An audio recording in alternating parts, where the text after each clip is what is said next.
Hey there, everybody. Bob Beatty Bar here, and welcome to episode 18 of the My Friends Are Amazing podcast. It's been a while, eh? Summer's been happening, and I've been having fun getting the Bob and Kevin Show podcast fired up, so I've not been booking guests like I should be, but that's changing as of today. But hey, I'm getting a little bit ahead of myself, so for those of you tuning in for the first time, I should probably let you know what this podcast series is about and why I'm doing it. I look at this podcast as a way to document the amazing people I know in this life, a celebration of their lives, and sharing of their amazingness for people like you to hear. And also, just like I use my social media accounts, I use this as a way to leave like a digital breadcrumb in case I ever become unable to remember all these wonderful people that I've met. So anyway, now that you know the why, let me share with you some brief podcast news. I'm excited to announce that the My Friends Are Amazing podcast will be joining the Fox Valley Voice Network. More details should be coming soon, well, as soon as I know what all this means. Anyhow, let's get on with the podcast. My guest this week is the amazing Joe Caltagirone. Joe is a high school student, community theater actor, and is an avid indie folk listener. He's also the host of Real OJ with Fake Celebrities, a comedy improv podcast. Joe and I had a great time talking about his podcast and a bunch of other stuff, so I think we should just get right to it. What do you think? Hey, Joe, what's going on? I'm pretty good. How are you? I'm doing all right. Joe just informed me as he came into the studio that there's some storm clouds looming, so hopefully we will not lose power and hopefully we'll not get thundered out on this podcast. Yeah, that'll be a plus. Because I'm a little bit of an audio freak. So, Joe, you live a few houses down from me, and you sent me your bio today, and I actually read it before. Internalized it. Yes, well, I read it as a recording before you got here, but actually that's not true. I'll read it after. But people who are listening to the podcast just heard your bio. Nice. It was fairly brief, and I noticed that your musical aspect was not in there. Yeah, I wouldn't say I'm straying away from that, but it's not the the forefront of my interest right now. So you're gonna stop guitar? No, I'm not stopping. Okay. I'm taking now specific to jazz lessons. And playing guitar jazz, or yes. Okay. Yes. Because you also play the baritone, is that correct? I do. Okay. I don't know how much longer because I've been doing band for band and the people in band and not for baritone. If that makes any sense. Yes. Yeah, because I like band, but I don't enjoy playing baritone as much as I do guitar. And you are going to be a freshman this year, is that correct? Yes. So high school jazz band? I'm hoping. I don't know which ones are auditions and stuff. I was going to say, do we know when auditions are? I don't. The guy who teaches jazz band at the high school? Excellent guy. Have you met him? Brian Van Clay? I have. He's a really cool guy. He's been at some of the All-City jazz stuff. Yep. Very cool. Well, that is very exciting. And school starts when? Don't say that. Next Wednesday, so the 15th. Wow. So for people listening at home, Joe is the youngest non-family, well, I guess youngest guest that I've had on the show. Also youngest non-family member, obviously, since he's the youngest guest. But Joe is a very interesting young man, and I'm a big fan of his creative work. And one of the things we're going to talk about, hopefully a lot tonight, is his creative endeavors. And Joe has a new podcast. Joe, tell us the name of the podcast. My podcast is called Real Orange Juice with Fake Celebrities. So is the with a new addition? Because I noticed on the site it's comma. It's comma just because I didn't want to drag it out. But if you Google or if you search in iTunes or something, Real Orange Juice with Fake or Real OJ with Fake Celebrities, it pops up. Okay, so with is in the search terms too.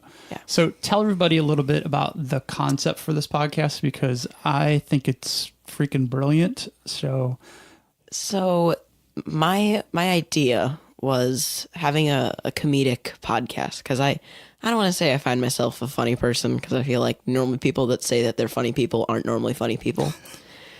But I wanted to get into like an entertainment podcast and not like a This American Life, like just depressing all the time.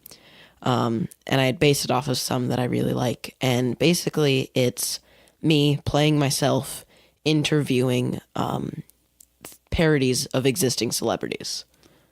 So do your guests know who they are playing before they're on the show? Yeah, I normally give them a script like a day before. I either email it to them or hand it to them. Okay, so you write the script for your part and your guest part? Script is a strong word. I probably shouldn't have done that. It's pretty much just an intro for me because I stutter a lot when I, like, especially in front of a microphone, and when I have like a plot in mind, I'll stutter a lot on the words, and that just annoys me, and I end up editing it out anyways. Any stutters, because I'm just OCD like that. It drives me insane. But I get like bullet points of each question, and then maybe like in parentheses something that I want the response to kind of sound like. But I'm recording my 4th tomorrow. I've uploaded 2. And I've been lucky enough to have people that are very good at improv, so I can not have a very elaborated script. Is that your well of guests so far? Are you inviting people that you've had acting experiences with? Oh, yeah. A lot of them. I was recently in Romeo and Juliet at the Albright Theater in Batavia, and three of the people were from that production. And tell everyone what role you played in Romeo and Juliet. I played Gregory. And yes. Tell us a little bit about Gregory's character. Gregory is he's kind of smart ass of the Capulet family. Like he's also a coward. Like he doesn't want to get into any fights. And basically whenever somebody would ask me, "Oh, is it a large role?" I told them anybody that isn't Romeo and Juliet has the same amount of a role. So it was a non-Romeo or non-Juliet role. You were supposed to say there are no small roles, there are only small actors. I don't believe that. There are small roles. All right, so I've been in an ensemble before. It's okay. So there you go, big step up. Yeah. So how like a quantity of lines? How would you say? I mean, was it a? I normally write down like 6 to 8 questions, but end up asking like 20 because I try to make it a conversational thing. So you write down 6 to 8 questions, but then you riff questions during the interview? Yeah. And based on responses. And your guests are talented enough that they've settled into the character role at that point and can kind of pull from the bio notes that you gave them. Yeah. So how long are these podcasts? I know how long they are, but how long are these podcasts? I strive for 10 to 15 minutes. I'm currently editing the 3rd, and it's going to be around the 15-minute mark. Was Nick your guest this time, or? That's the one I'm recording tomorrow. Oh, very cool. Yeah. So who's the guest that you're editing right now? Oh no, I forgot his last name. Chris starts with Chris Kobiak, I think. It's in the thing. And is he also from the production? Yes. From Romeo and Juliet? He played Benvolio. Okay. So Nick will be your first guest. That isn't right. Like an actual, I don't want to say an actual actor because it's a community theater, but. Hey, it's acting. Well, yeah. But it's not like a professional thing. Yeah, my father is Nick. Yes. And he was upset that he wasn't the first guest. And I said, well, I don't know how people would feel about my dad being my first guest. I got to tell you, I'm super excited about that episode though, and I'm going to be very curious to see if you can keep that one to 15 minutes because he's a mess. No, because I think he's got the gift. Oh yeah. He's a funny person. Yes, he's very much a funny person. So do you know which character he's going to play? Oh yes, I do. And I have it mostly written. I have a lot of characters written. Is it a fine Southern gentleman? Because he does do an excellent fine Southern gentleman. It isn't, but I've actually been thinking about having him be multiple characters. Because like the last, Chris's episode, he did a voice. And I can always bring him back doing his normal voice. Right. and that's great. Yeah, because guests, I'll tell you, I'm 18 episodes in. One of the episodes is me, the pilot. So then that's 2 gone. So 16 guests. Like, it's hard to book guests. Yeah, and I'm gonna audition for a show. Auditions are like September 17th or something. I just wanted to wait for high school to start and everything to settle. I'm auditioning for a show at the Albright, and I'm kind of nervous because there's only 6 people in the cast. Ooh. And I would potentially be one of them. And I don't know how many characters that would lend itself to. How many? What's the production if there's only 6 people? It's called Wiley and the Hairy Man.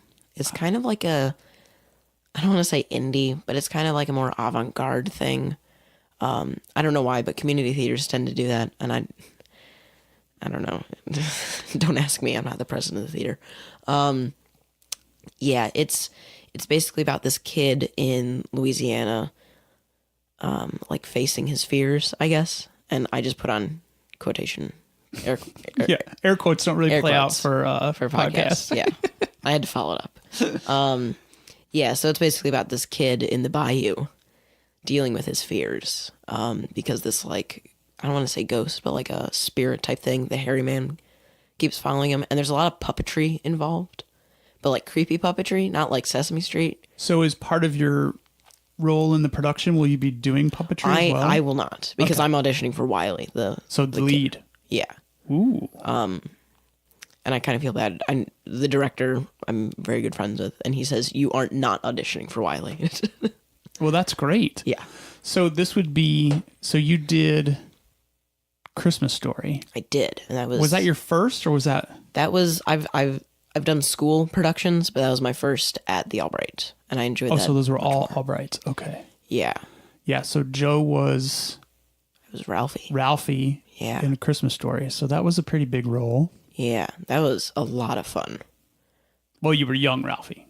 Yes, I was young Ralphie. Actually, the director of Wiley and the Hairy Man and the director of Romeo and Juliet was like the narrator, like older Ralphie. So that's kind of interesting. That's how I met him. Yeah. They kept making fun of me because I didn't know how to hold a BB gun, because I've been raised in a blue bubble for my entire life. So like, how does this work? Well, I think that's kind of lends to Ralphie. Ralphie thought he knew how to hold a BB gun. Yeah. He thought that he was like just the best at everything. Well, he was the Red Rider. Yeah, he wasn't. He wasn't the best at everything. Yeah. So that was your first outside audition, first landed role, and it was a lead role. Yeah. Romeo and Juliet, not so much of a lead because you weren't Romeo. Yeah. Or Juliet. Yeah. And then now this one where you're auditioning for the lead? I am. I mean, I'll audition, but there's only one character that would fit my age description. And then I take it back. There's 6 people with speaking roles, and then there's like, because the hairy man, again air quotes, can control the swamp. There's a bunch of like there's anywhere from like 5 to 20 chorus people. So they like do an Is it a musical? No, it's not. Oh, okay. That's just what they call like them. Okay. ensemble, because it's a small theater and they're pretentious. I'm pretentious too. It's okay. I'm 14 and I have a podcast. It's fine. But they don't have speaking roles, but they are the swamp. So if things don't go well in the audition, you could possibly get a swamp role. yes. But we're hoping for the lead. Yeah, we're hoping for Wiley, We're hoping for Wiley. because that's a lot of time for being a bush. So I've never been to a theater audition. We'll get back to the podcast, I promise. Yeah. But so how does a theater audition go? Like, what do you have to do? Well, basically, so you go in, and there's not a lot of like preemptive stuff unless you're like, I need headshots. And some people already have headshots taken. They bring them in. Like, Do you have headshots? I do, but I haven't printed them yet, and I haven't ever needed them, because it's like the normal people that audition for like all the roles at the Albright, they're all on the board of directors, and they all know me. And they're directing lots of the shows, so I don't feel like I need headshots. and they take headshots anyways for the program. So basically, you walk in. Some people feel like they need to give headshots, and I'm not saying I don't judge, but they give headshots, and then you get a little form, and it's like, are you auditioning for a specific role? If you didn't get this role, would you still be in the play? Blah blah blah blah blah. Like what shows have you been in? Would you be willing to cut and or dye your hair? That's a big one. That's on a lot of them because... Have you had to do that yet? I had to have my hair like temporary dyed, like it's like a week-long thing for Romeo and Juliet because it was like a super modern costuming, but with all the original language. And boy, was that fun. Yeah, but I had my hair dyed white and then with like red tips. So, ooh. Yeah, it was very like 90s. It was lovely. But yeah, the audition, you hand in your form, and then once like the time slot is there, everybody goes into the theater because this is normally like the lobby area. Everybody goes into the theater, and then the director, like the stage manager or something, will go around and hand you sides, which are basically like bits of scenes, and they'll say, like they'll call your name, and then the stage manager will give you said side, and they'll be like, you're playing this character in this scene. Like no time to work it up. It's just like, here's your sheet, go. Well, it depends. Sometimes, so they'll give you all the sides for like the first 45 minutes of the audition. They normally last like 2.5 hours. They'll give you the first like 4 sides or something, if they want you for 4 potential roles, just to see like how you are. And if your side is first, then you have no preparation. But if yours is fourth, then you can be reading it that entire time. And so you could be watching other people's auditions, but most why likely would you're you? Focused on yours. Yeah. Gotcha. Yeah, because that would also be very intimidating to watch other people's auditions, especially if they're for the same role. Oh, it's terrifying. Yeah, because I go into a audition thinking, this is what I want to be doing for the next like 3 months. And if I don't get this, then what am I going to be doing? And if I see somebody, I'm automatically going to assume they're like, oh, well, that guy's way better than me. Like they've been acting longer. And sometimes that's the case and sometimes it isn't. Well, so how much older are the people that you're going, like for Ralphie, for instance? How many people audition for Ralphie? Well, here's the thing. So I look a lot like the guy who played older Ralph. Like he showed me a picture of him in 8th grade and it is uncanny. Well, you also look a lot like Ralphie. I do. The character too. I do. I have like big glasses and blonde hair. So I think at this time of my life, I wouldn't be cast as Ralphie because since Christmas, I've grown 3.5 inches. Yeah. And my voice is deepened and everything. I was definitely the oldest auditioning for Ralphie. And this is why I don't do stuff with kids, because mostly I hate people. But like, there are a lot of kids productions, like Steel Beam is in the area. They do a lot of they did Aladdin Jr., I think, this last year. And this is why I can't do stuff with kids. They're all like, I say I can't do stuff with kids like I'm not a kid. I can't do stuff with other children because everybody's so self-conscious. I'm okay if I'm the only self-conscious person, but if everybody's self-conscious, then that just gives me another reason to be self-conscious. Ooh, so it's like an amplified negative self-conscious energy. It's just cyclic. Like it keeps going in a circle. Yeah. So how many other people do you think will be interviewing or not interviewing? What is it? Auditioning for Wiley? I have no clue. I know one person. He's like, he just turned 11. He said he was going to audition for Wiley and the Hairy Man. But like the minimum age for Wiley's 14. So I'm like, I don't know what you're going to audition for, but you do you. And it's the swamp for you, dude. Yeah. I'd love to be like in a show with him. Like he's great. I don't know what he is going to audition for. For Ralphie, well, and also here's the thing. A lot of people, especially children, don't go in like, I'm only going to get this role. Unless they're like, just really, really snooty about acting. Like I've been in a commercial once, so I'm only getting this role. I'm not going to just take anything. I'm here for the lead. Yeah. And then those people never get the lead, and then they get the call from the director like, hey, we want you as like this side character. And they can either say, I'd be good with that side character, or I'd prefer not to be in the show. So there's a lot of with Romeo and Juliet. We were on like our third Romeo. Yeah, a lot of people said like Romeo or bust. So how did you get to your third Romeo if people were saying Romeo or bust?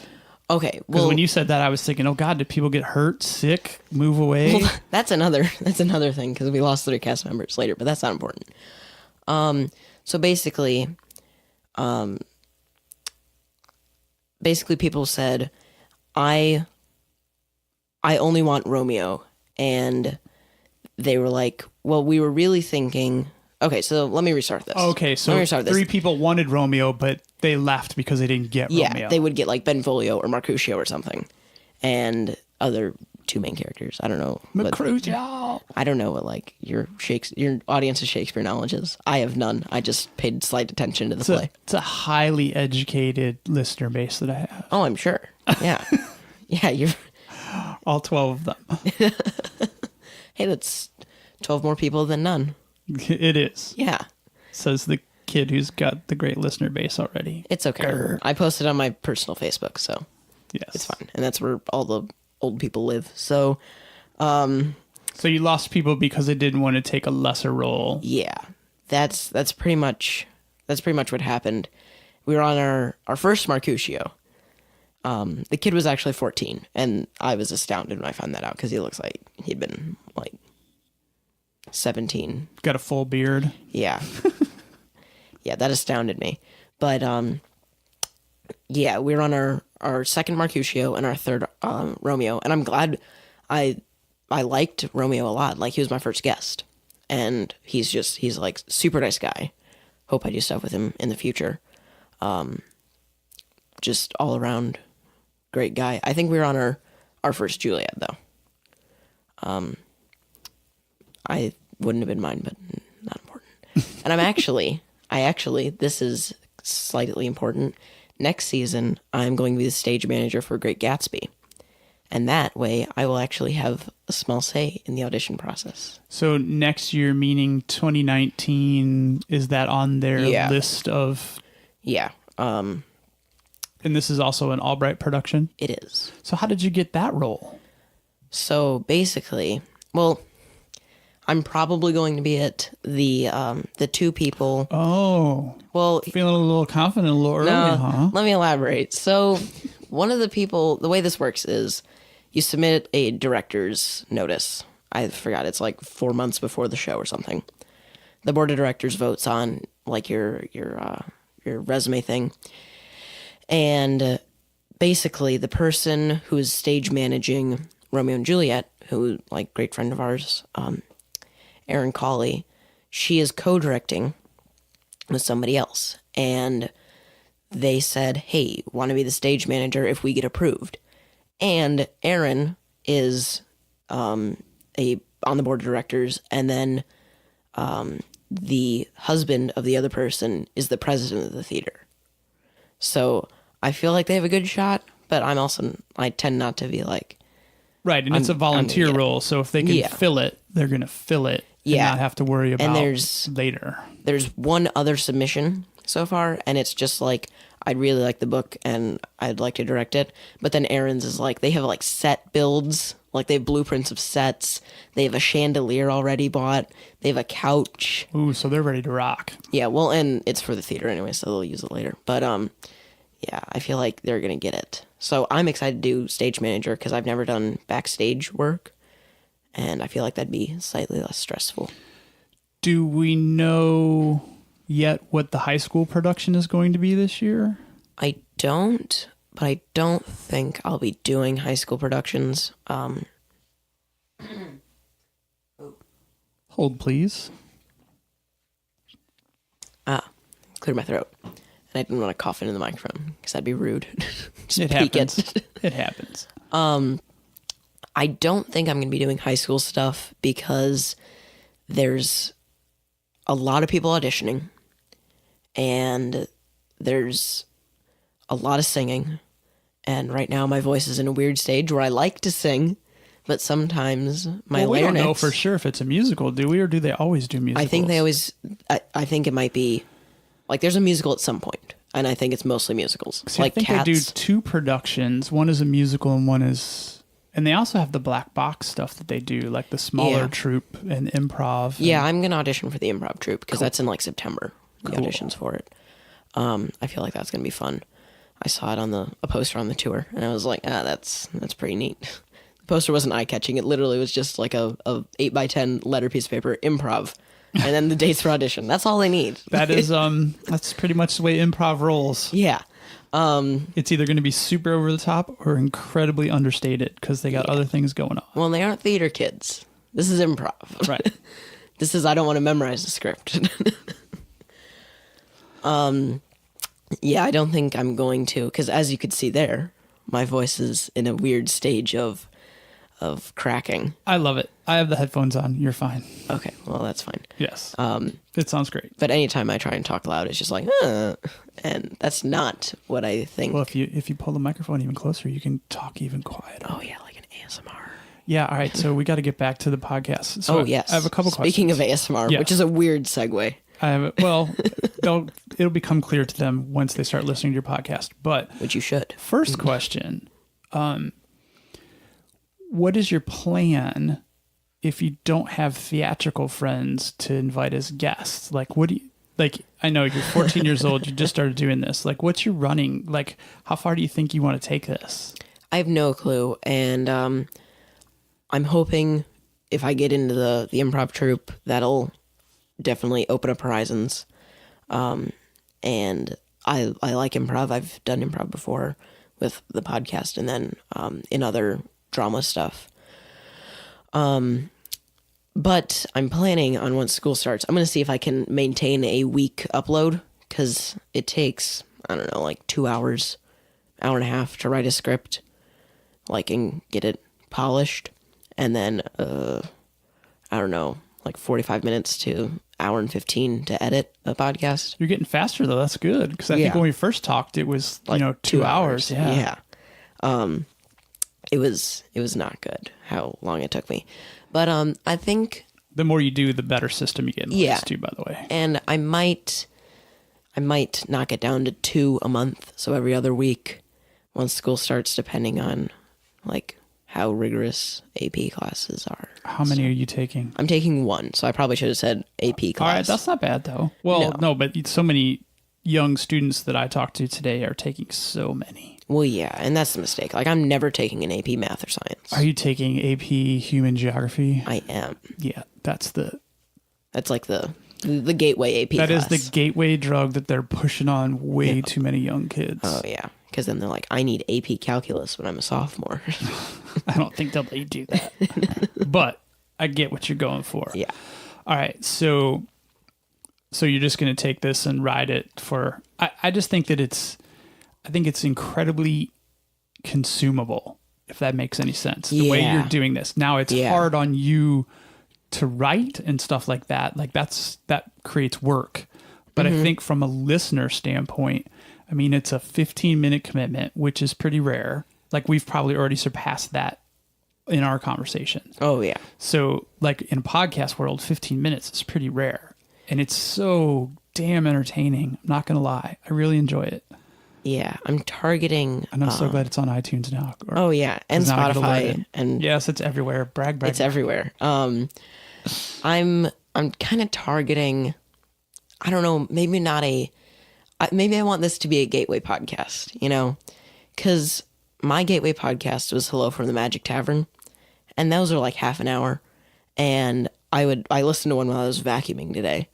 And it's like, if I don't want to put a podcast down because I know I'm not going to get back to it, but I feel like something that's like an hour and a half, unless I'm doing one thing, like I'm vacuuming, cleaning, some sort of thing, I'm not going to had the attention span to listen to it all the way through. And I kind of feel like there are a lot of people like me, and they download Overcast or whatever, or Apple Podcasts, and they're like, these are all really long. And if they aren't podcast people, then they're just going to be like, I don't know, I'll just listen to music. Well, it's so funny because when I was like 20 years ago, no, it's probably 10 years ago now, place where I was working, no, it's probably more like 15. Damn, I'm old. This kid that I worked with, he's not a kid anymore, but he was a kid back then. He would listen to podcasts, Coder, and he would listen to 3-hour podcasts. And I was like, I can't. Well, funny thing is back then I was like, how could you even do that? And then he started hosting a podcast. It was called the Burning Ewok podcast. And they just talked everything, nerd, geek, pop culture. But it was a 3-hour podcast. And I'm like, how? And then I started listening to it and I got sucked in. And now I'm like a big Joe Rogan podcast fan. Yeah. And his are 3 hours long typically. Yeah, I can't. I've like listened to like a third of one, and then I was like, I'm exhausted. I need to go take a nap. Yeah, and some of them are really heady too. So that definitely adds he's very to the drag. loud. Yeah, but like last night I was listening to one. He had guests on talking about diseases that are impacting deer farms. So That's a niche subject. It is, but he's a hunter, so that's something that And he had Ted Nugent on a couple months ago or a month ago, and Ted Nugent kind of downplayed this disease. And Joe had a friend who was a scientist or was running a deer farm and was friends with a scientist. So we had them both on last night talking about it in detail. And it's, and he's also had other guests on there, like doctors who study like really rare things. And it's just like way over my head. So, but what I like about your podcast is that it's entertaining. It's quick.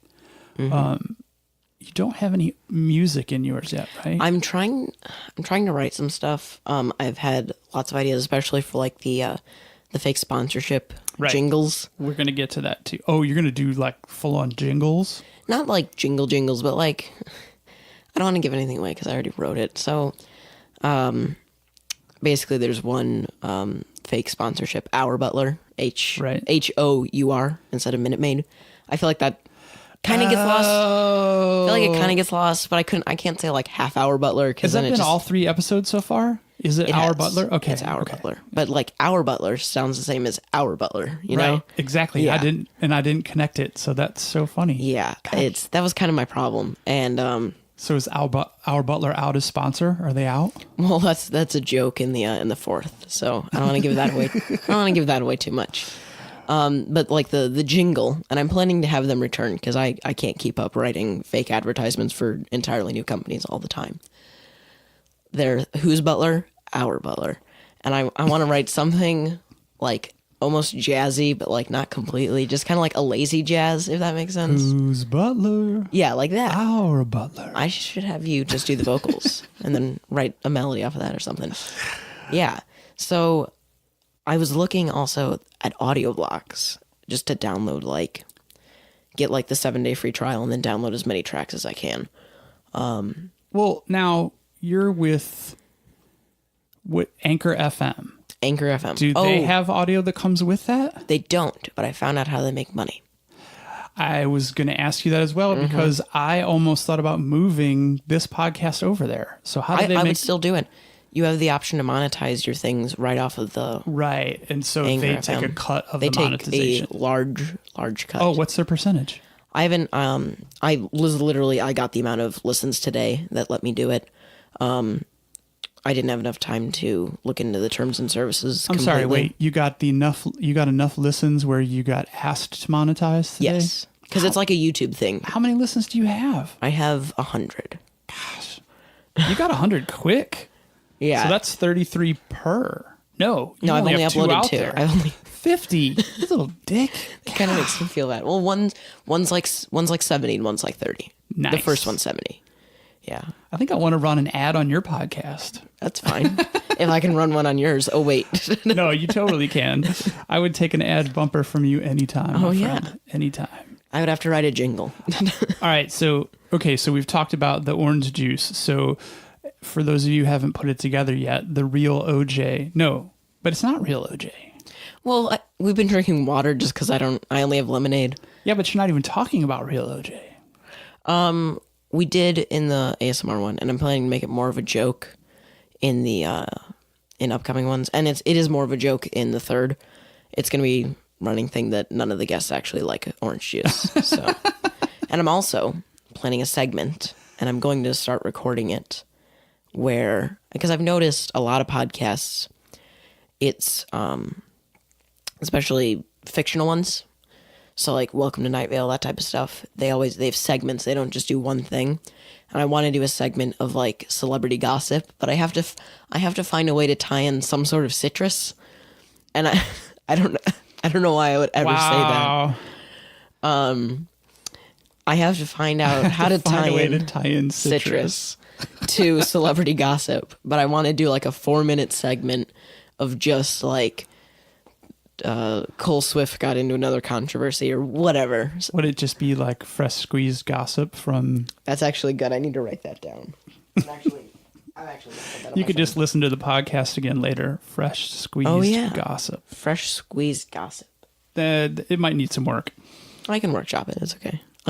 I'll put you in the description. The liner notes. I'll get in the liner notes. Bob Beatty Bar came up with something. Started the brainstorm. All right. So you have the sponsor read, which is OJ. Hopefully it won't always be fake sponsors, but right now it is. So cute story.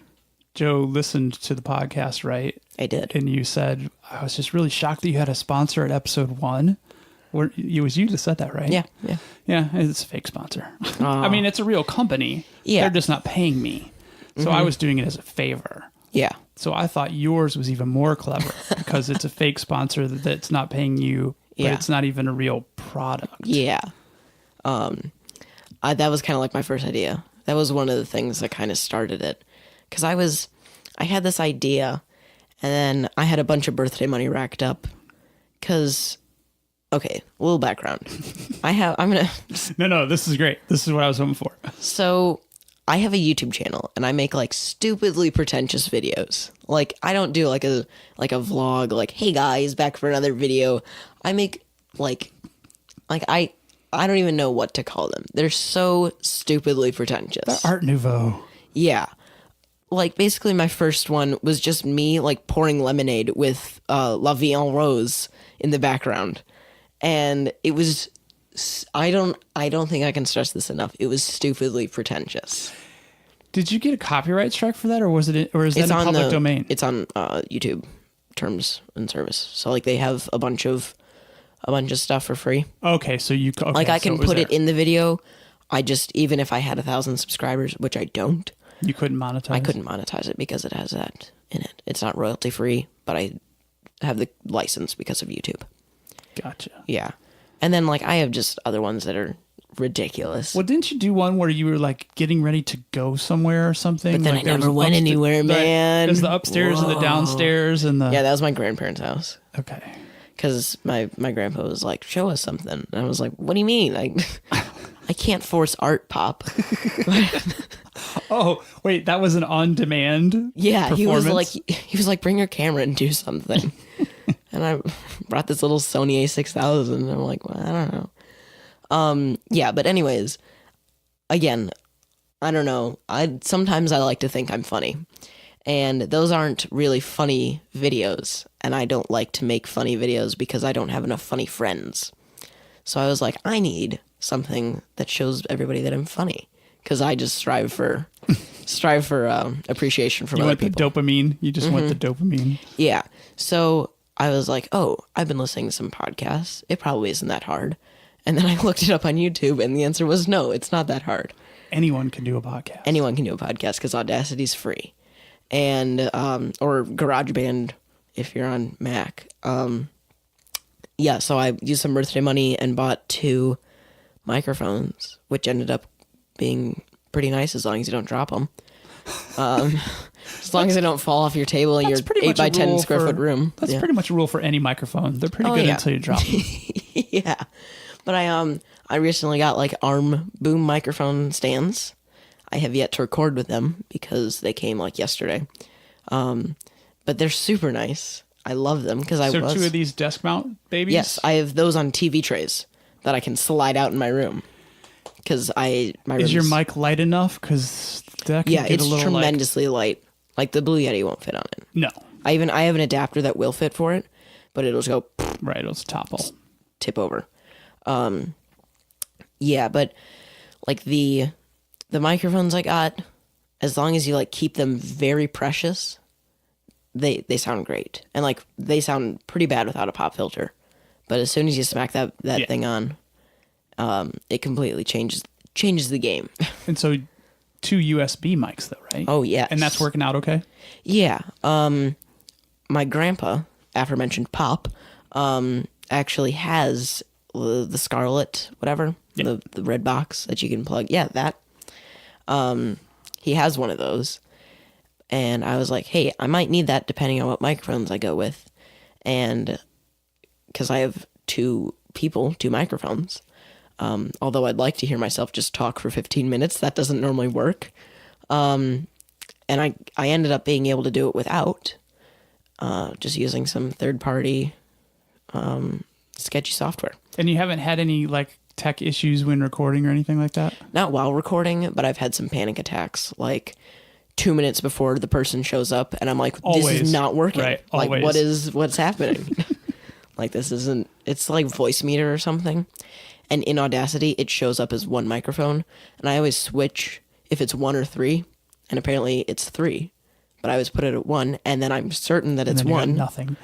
Yeah, so that's terrifying, and I haven't had to redo anything because of it, but I have had to. This is funny. So the guy playing Cole Swift. Please watch my episode 1. Please watch my podcast. That's basically what I'm saying. That's the only reason I'm here. Don't watch a podcast. Did I just say watch? Yes, you did. Oh my god. Kids these days. Too bad you don't edit this. Nope, I don't. Rough cuts. Please listen to my podcast. That's basically all I'm here for. No. Shameless plug. Shameless plug. Yeah, that's what I did for my new Twitter. And so basically, What is that new Twitter handle? Real OJ Podcast. Thanks, wow, Bob. crazy. Real OJ was actually taken, shockingly. So basically, when I interviewed, air quotes, RJ, the guy playing Romeo and Cole Swift, was at a cast party in between matinee and evening shows of Romeo and Juliet. Everybody came back to our house because we live 3 blocks away from the theater. So you're having a party at your house. Well, they were all outside. Well, still, you're having a party at your house. Yes, And you're that's- like, oh, you people just do your thing. We're going to head up and record a little audio. Well, it wasn't really, it's not like a me party. It was more of just a cast get out of the attic of a city hall building. Yeah, but you were still kind of the host, right? Not really. My mom was, because my mom does stuff with the theater too. So, Okay. so we go upstairs and people follow us up. And I'm like, I don't want to say go back downstairs or any variation that may be more polite. Right. Even though he really wanted to. Even though I really, really wanted to say it. And they ended up just like talking in the middle of it and like adding stuff. And I'm like, guys, and again, this is my first, so I'm saying this like I do a bunch of them. I'm on like my 4th. Yeah, but that's going to be 8 in no time, and then 16, 32, Yeah. and then you're a year in, and you're like, holy shit. And you're like, what do I do? How do I make characters?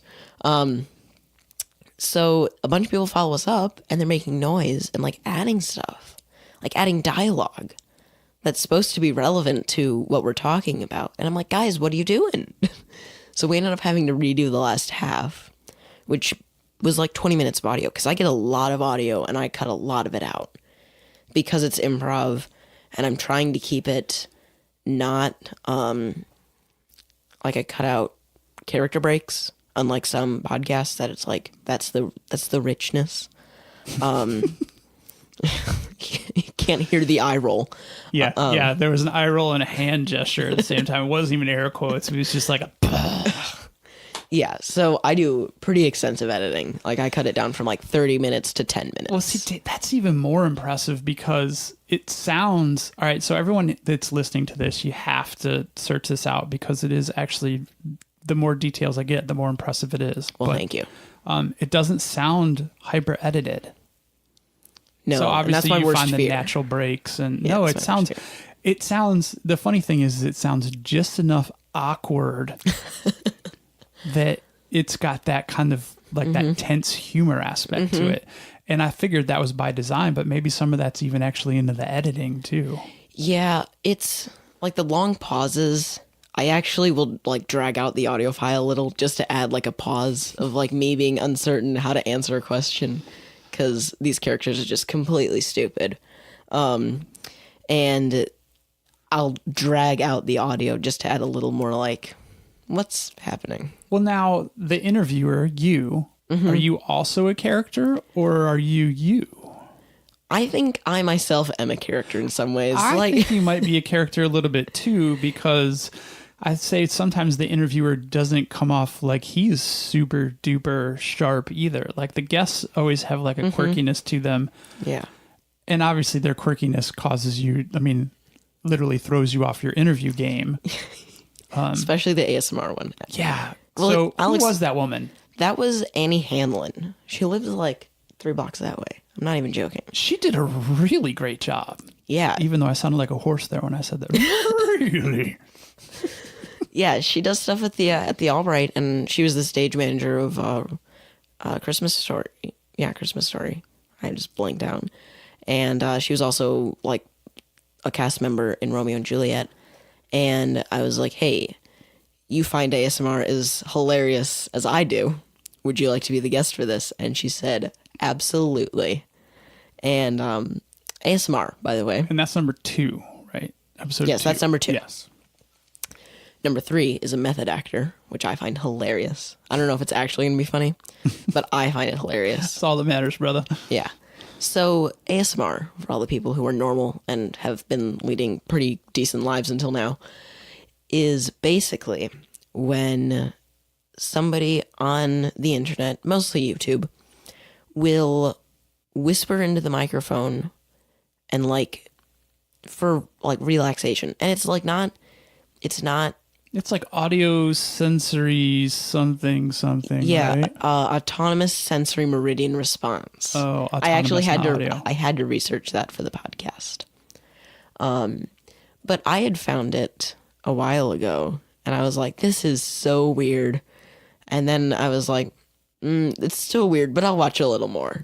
Like, but it's creepy, but it's not like there's no ill meaning. Like it's not supposed to be something that's like, literally it's only for insomnia.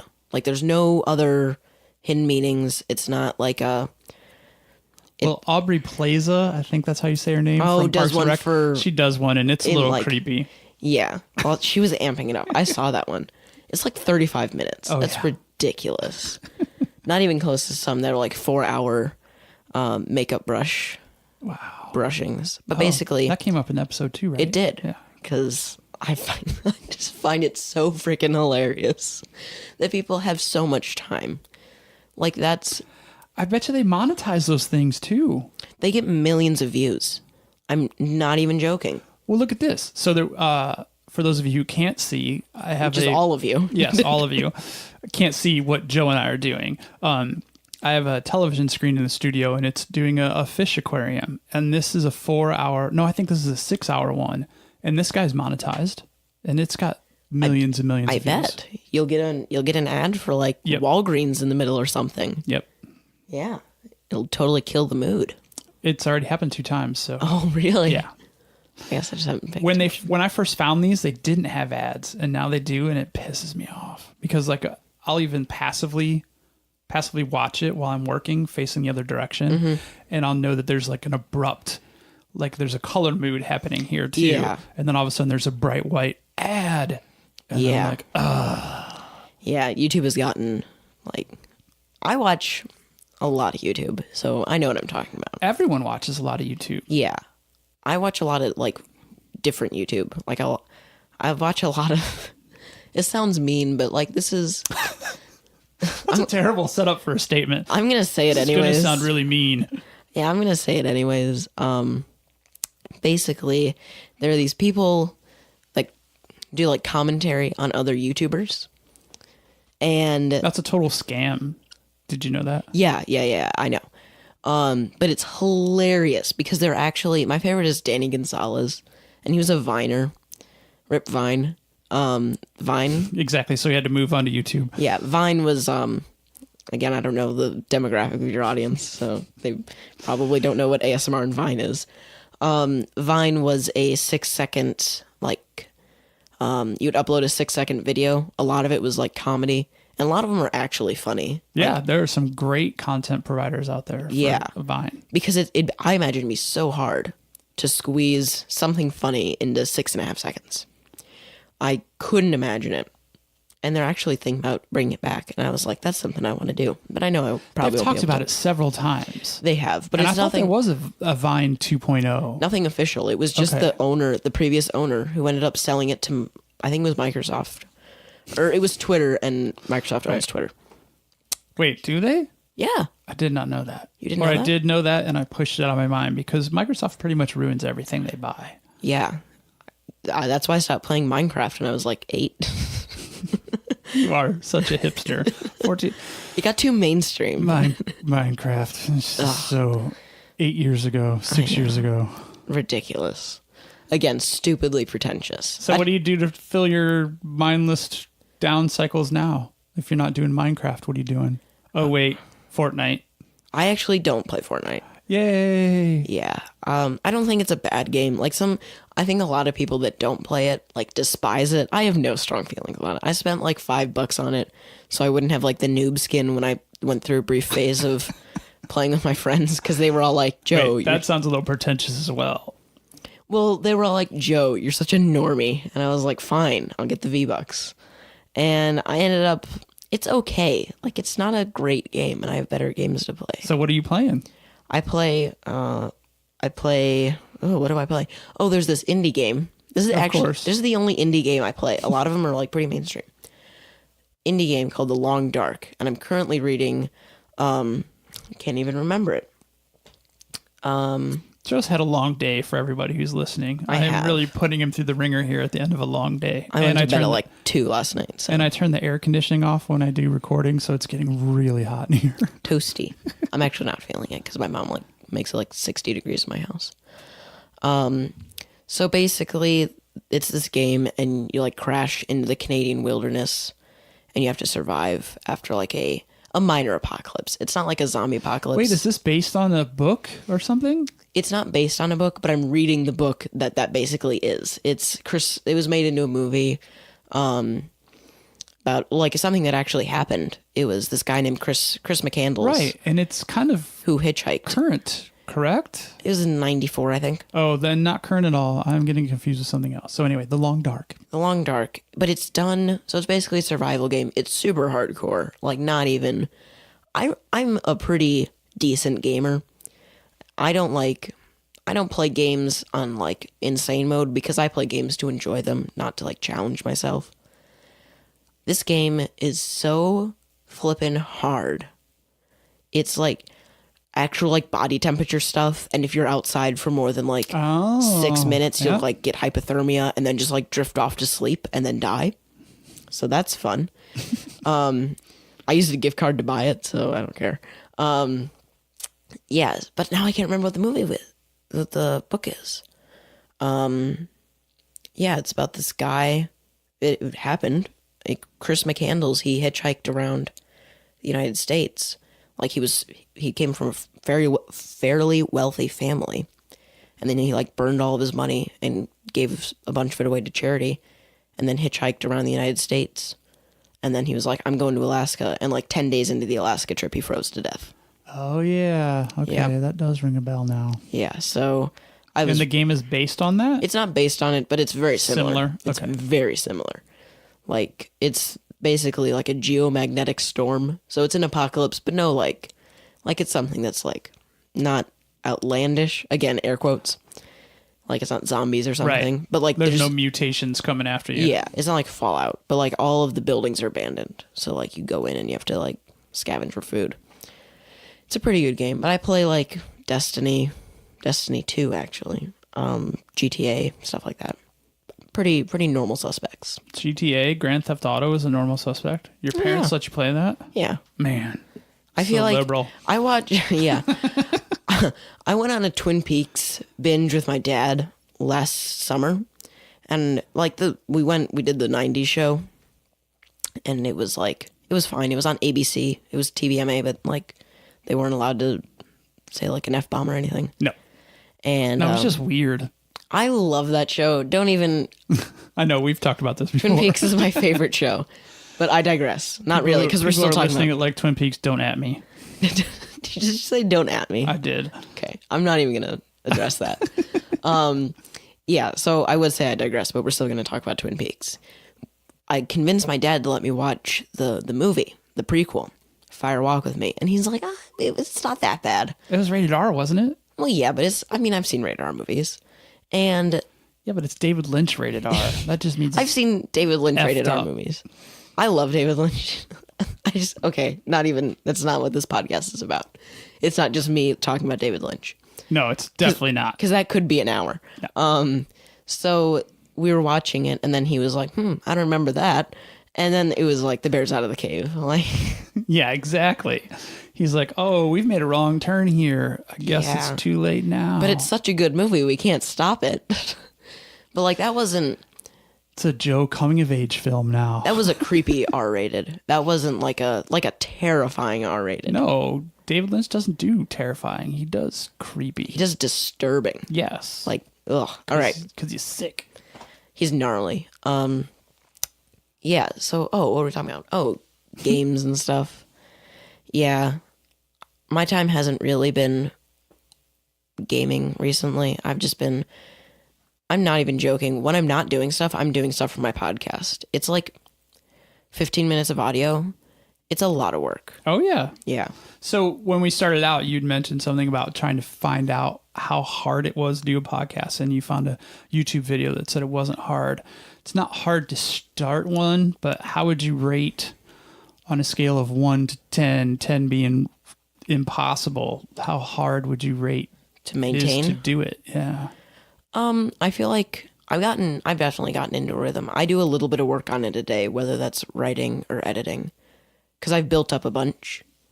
That way, like once school starts in next week, I don't have to like be recording it after school. Most wonderful time. Oh, stop. Not even. That way I don't have to start school with all that. I don't want to say pressure, but pressure, I guess, because I've tried to keep it weekly. But I think on a scale of 1 to 10, I don't know, probably a 6. Like it's a decent amount of work. Like I probably dedicate, I don't know, half an hour, 45 minutes a day. On an addictiveness scale, 1 to 10. Oh, 11. Yeah. Because it's all I can think about. Yep. Honestly, I have a notes page on my phone of characters, and a lot of them already have traits in them. I don't want to say anything because that would spoil it. Actually, I'll say some stuff. Because I don't have anything really written, and I don't have a week. Well, you know the real reason why I invited you on this podcast, right? So you could be a character. I'm Hell assuming. yeah. Yes. I'd love that. Expose my long game. I have a character mostly written for my friend Quinn from St. Charles. Not Quinn that used to be your neighbor. Not Quinn that used to be my neighbor. Okay. He now lives in like Oak Brook or something. Right. An indie filmmaker that thinks his movie is very groundbreaking, but is literally like every movie that's ever been made. And all he talks about is Citizen Kane. Oh, no. So that's kind of how I start, and then I'll sit down and be like, I'll be like, so I write an ad first. I do this in chronological order. So really, you do it in your creative process, you do it from head to tail. Like you don't piece it out. I don't piece it out. I mean, I start with, because I sit down and do it. Otherwise, I'll never do it. I'll just be like, I'll do it tomorrow. I want to do something else. So you're like, okay, here's the Our Butler ad. Yeah. I'll do a section at a time. So I'll do like an Our Butler ad one day. The next day, I'll either edit or I'll write the questions. You actually record it? No. At that time? Oh, okay. No. I edit like another edit podcast. your script. Yeah. Edit script. Or edit another recording. Gotcha. Oh my God, the editing. Ugh. See, I don't assembly line them like that. Like I'll do this one maybe tonight. We'll see. But like I'll put this one in the can and upload it and then it's Well, on to yeah. the next one. Yeah, because this is like a more of a conversation. I can't even count the amount of times in the third one that's coming out day after tomorrow. Everybody should. When does that episode drop, Joe? Day after tomorrow? Actually, no, Sunday. So it'd be Sunday. Yep, on the Lord's Day. On the Lord's Day. I mean, I guess it could be Friday, Saturday, or Sunday, depending on which Lord, but I'm not going to get into that. That's a whole nother hour. Yeah. Yeah, so that'll be on Sunday. I can't even count the amount of times that we broke character. Because this guy, he's super hyper in a great way. Like, such a good improv way. Because I can always cut stuff out. People that are like, believe it or not, the Annie Right. ASMR was like holding back a little. And I had to tell her, like, hey, just like, Really? She was holding yeah, back. just relax a little. Yeah, I was like, just relax, you know? And this guy was like all out. And the amount of times I broke character because of just how insanely ridiculous it was. You got to keep all these outtakes. Please tell me you are. I do. Okay. Because I record, I keep an original one, and then I have a... Because like the a outtakes would finished. be great, like filler episodes. Oh, yeah. Yeah, it would. If I'm like sick or something. Right. Or don't have a guest. Mm-hmm. You can do like a best of kind of thing. And I was also thinking of ways I could do it by myself. well, like with voices, you totally could. Yeah, I don't know. That seems just insanely lonely. Whoop, I just broke the microphone. Nah, you just twisted it the wrong way. How do you twist it? Well, if you want to change it up, then you use that one there, and you better hold on to it because it's going to flop down. I'm just going to keep it right here. This is a lot of direction. But so no, you twist this one, and then Oh, whoa. yeah. Bonkers. Joe, it's a microphone stand. You're a musician. Come on. Yeah, but not like that musician. Like, I have an amplifier or an acoustic guitar. Only the best equipment in the My Friends Are Amazing studio. Oh, yes. Yeah, so just the amount of stuff I have to cut out. Like, you mentioned that you weren't going to be doing... This is now really close to my face.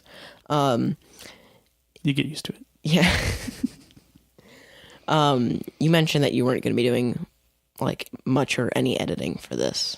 I put a head and a tail on it, and wham. I have some stock, not stock. I have some presets, so I know how to mic. Like I have a preset on here that cleans this up pretty good for me. It'll probably work fine for you. If not, I tweak that a little bit. But literally, 10 minutes of editing. Oh, I wish, because Audacity is. It's a piece of software. Like, well, but you get 2 tracks like this, right? no, I don't. Oh, it's a single? It's a single track. That's the only way you can use multiple microphones. Oh, no. So it pre-mixes them in. So this thing, you really should take your pop-up on this. Well, I don't have their USB, so I don't know how I'd connect them into that. I think they make adapters that go XLR to USB. But just because of this, I get 2 separate channels. Yeah. So And that'd be lovely. It is lovely. Because I was, like, the third guest was, like, pretty hyper. And he would, like, cut me off on a question that, like, the question needed to be edited. And I'm like, well, now what am I going to do? I had to edit around it and, like, completely change the thing because it was so, like, it wouldn't make any sense with the rest of the edit. Because this is so much more of a narrative, I think, than, like, a true interview. This is a lot more of a narrative than something like this is. I need it to make complete sense. Well, you know? yeah. Like, I backtracked all the time in this. Right. Yeah. If I was trying to edit this down to 15 minutes, that would be a nightmare. Oh, definitely. But And it's not like, this is a conversation. I don't have a rule of 15 minutes. It's just that's kind of what it turns out to be. Well, I try to do target an hour. So sometimes an hour 5, sometimes an hour 8, sometimes I'm a 53. So, I mean, Yeah. but my target is, I feel like with most guests, to have a conversation, you know, we're friends. Obviously, my friends are amazing. So we're just having a friendly conversation, but without some kind of break in the action. An hour is a pretty long time to have a concentrated conversation. Oh, yeah. But it's also what I found is a pretty natural breaking point. So Speaking of which, I'm looking over my shoulder, and we are in that magic zone. So did you think that we'd been doing this for an hour and 3 minutes already? I was actually, when you started looking at that, I was trying to look at the time, but I have bifocals, so my glasses were like not able to read it. I have bifocals as well. I have progressives. Well, so. Technically mine are progressives as well. So when you got yours, did the edges of tables look like they were wobbling for the first few days? No, because glasses are a scam. If you don't have to get them, don't. That's a PSA. My vision was fine. The doctor was just like, you need some help adjusting focus. So, like, I couldn't adjust focus at the same, like, speed that a lot of people do, and I still can without my glasses. So, I wore these for, like, a year, and then I went back, and they're like, your vision has decreased so that's right, because you became reliant on the lenses. I can't read anything. Like, your whole screen is fuzzy, your face is fuzzy. I can barely read your shirt without my glasses. Oh, that's not good. Yeah, it's a scam. Oh, well, that's a bummer. Yeah. I didn't want to end on the glasses scam bummer. No, I think we should. Just a nice PSA. All right, so don't get glasses. They're scams, says Joe. Don't get glasses. Listen to my podcast. Yes. So wait, okay, so here we go. So typically what I do is I ask you, anything else you want to wrap up on, so you should definitely do your plug. Oh, yeah. And then the one question that I ask, well, I've asked a lot of questions, but the one solid question I ask is if you've listened to the podcast before, you know this is coming. Who's one person that you think would be great to have on the podcast here in this environment? Oh my! But do your thing first, and then you can think about that while you're plugging all your various outlets. Yeah. So listen to my podcast at Real OJ Fake Celebs. Pretty much anywhere podcasts are produced. I don't know, streamed, and you can also follow me on Twitter at Real OJ Podcast. And who do I think would be good for this? Is this like an ice bucket challenge? No, it's actually the way that I've decided that it helps keep my guest list growing. So I put the person on the hot seat and have them recommend someone because, we're friends. So we have friends in common. Yeah. I don't know. Jen Myring just wrote a book. Oh, see, I didn't think you were going to go there. So that's all right. I'm just thinking of mutual friends. I like that. She's an interesting person. She's also very talkative. So I like that a lot. So I think you don't have to go past her. That's perfect. I'm just going to leave it at that because I didn't have anybody else. Okay. It looked like you were getting ready to rattle off a list. No. All right. Well, thanks for doing this. Oh, yeah. And I also say that I reserve the right to recall a witness. So I would love to do this again, especially since you have such good proximity. Yeah. And everyone check Joe out. The podcast Real OJ Fake Celebs is a good listen, and it's not a giant time commitment. I think you really enjoy it. So thanks for listening, and Joe, thanks for coming. Oh, thank you. I had an absolute great time with Joe this evening on the podcast. For a young man just heading into his freshman year of high school, dude's got a lot going on, super creative, very talented. Like I said at the end of the podcast, check him out. Real OJ Fake Celebs podcast can be found anywhere. And if you're local to Batavia, check him out at Albright Theater because it sounds like he's going to be doing some more stuff. So best of luck on his new audition. And thanks for listening. And see you next time. Hopefully not that much of a gap between this podcast and the next one. Stay tuned.